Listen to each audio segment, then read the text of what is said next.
I'm a human being, and like any human being, I'm biologically programmed to be terrified of death. Every physical element in our bodies is designed to keep us away from death. I'm no different from anyone else in that regard. If you throw me from the top of the Empire State Building, I'm going to scream all the way down to the concrete. If you wave a loaded firearm in my face, I'm going to flinch away in horror the same way anyone else would. So in that first sense of, are you afraid of death? My body is terrified of injury leading to death the same way any other human being would. So when death is imminent, there's a terror that I go through the same adrenaline dumps that you would go through. Yeah. But on the other hand, you're also asking a much deeper question, which is presumably, are you afraid of non-existence? What comes after your physical death? And that's the more interesting question. No. I should start by saying from the start, I'm a materialist. I don't believe that we have an immortal soul. I don't believe there's a life after our physical death. In this sense, from someone who starts from that point of view, you have to understand that everyone has two deaths. We always talk about our death as though there was only one, but we all have two deaths. There was a time before you were born when you were dead.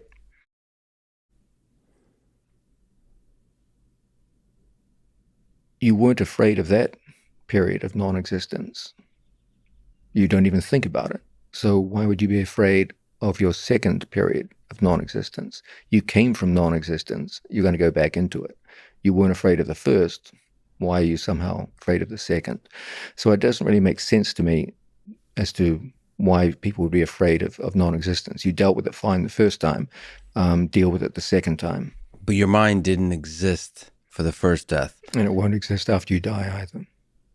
But it does exist now enough to comprehend that there's this thing that you know nothing about that's coming, which is non-existent. Actually, you do know about it because you know what it was like before you were born. It was just nothing. Like every time you go to sleep at night, you get a sneak preview of death. It's just this kind of nothing happens. You wake up in the morning, you're alive again. But it's not about the sleeping. It's about the falling asleep. And every night when you fall asleep, you assume you're going to wake up. Here, you know you're not waking up. And the knowledge of that... But there's a whole step from that to the idea of fearing it. I'm fully aware that there's going to be a time I don't wake up. But are you going to be afraid of it? Is there some mortal terror you have of this? No, you didn't have it before. You don't have it when you sleep. Going from the fact that you know you won't wake up to terror is two different things. That's an extra step. And at that point, you're making a choice at that point. What about what some people in this context we might call like the third death, which is when everybody forgets, the entirety of consciousness in the universe forgets that you've ever existed, that John Danaher ever existed. So it's almost like a cosmic death. It's like everything goes. Yeah. Not just, I would say it's like knowledge. The history books forget about who you are because the history books... This is inevitable, by the way. We're all very, very small players in a very big game, and inevitably we're all going to go at some point. Yeah, but doesn't... So you're... It's disappointing, of course. Like it's but it's not even... It would be arrogance to say I'm disappointed in the idea that I will disappear. But there's far greater things than me that will disappear. I mean, it's crushing to think that there's going to come a time when no one will ever hear Beethoven's symphonies again. That the mysteries of the pharaohs will be lost, and no one will even comprehend that they once existed. Like, humanity has come up with so many amazing things over its existence, and to think that one day this is just all happening on a tiny speck in a distant corner of a very small galaxy and among millions of galaxies, that this is all for nothing. Okay, I can understand. There's a kind of dread that comes with this. But there's also a sense in which the moment you're born and the moment you can think about these things, you know this is your inevitable fate. Is it so inevitable? So if we look at, we're in Austin and there's a guy named Elon Musk, and he's hoping, in fact, that is the drive behind many of his passions, is the human beings becoming multiplanetary species and expanding out, exploring and colonizing the solar system, the galaxy, and maybe the rest of the universe. Is that something that fills you with excitement? It's as a project, it's very exciting. The whole, I mean, we all grew up with science fiction, the idea of exploration, the same way human beings in earlier centuries were thrilled at the idea of discovering a new world, America or some other part of the world that they sail to and come back. But now instead of sailing oceans, you're sailing solar systems and ultimately even further. So of course that's exciting. But as far as relieving us from non-existence, it's just playing a delaying game, because ultimately even the universe itself, if the laws of thermodynamics are correct, will ultimately die. Of course, we might not understand most of the physics and how the universe functions. You said laws of thermodynamics, but maybe that's just a tiny little fraction of what the universe actually is. Maybe there's multiple dimensions. Maybe there's multiple universes. Maybe the entirety of this experience. There's guys like Donald Hoffman that think that all of this is just an illusion, that we don't, like, human cognition and perception constructs a whole, it's like a video game that we construct that's very distant from the actual reality. And maybe one day we'll understand that reality. Maybe it'll be like the Matrix kind of thing. So there's a lot of different possibilities here. And there's also a philosopher named Ernest Becker. I don't know if you know who that is. He wrote Denial of Death. And his idea, he disagrees with you, but he's dead now,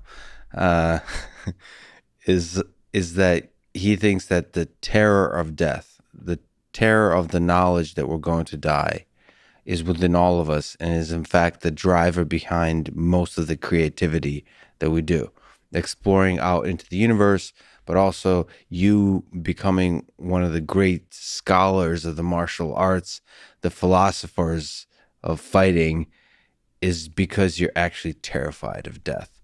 And you want to somehow permeate, like, your knowledge, your ideas, your essence to permeate human civilization, so that even when your body dies, you live on. I would agree with him insofar as death is the single greatest motivator for action. But going beyond that and saying that it's somehow terrifying, that's an extra step on his part. And not everyone's going to follow him on that step. I do believe that death is the single most important element in life that gives value to our days. If you think, for example, of a situation where a god came to you and gave you immortality, life would be very, very different for you. You're a talented research scientist. You work to a schedule. Why? Because ultimately, your life is finite, and actually very finite. And could be even more so if fate plays its hand and you die an early death or what have you. We never know what's going to happen tomorrow. As such, we get work done as soon as we can. The moment you gain immortality, you can always put every project off. You can always say, I don't need to do this today because I can do it 4 centuries from now.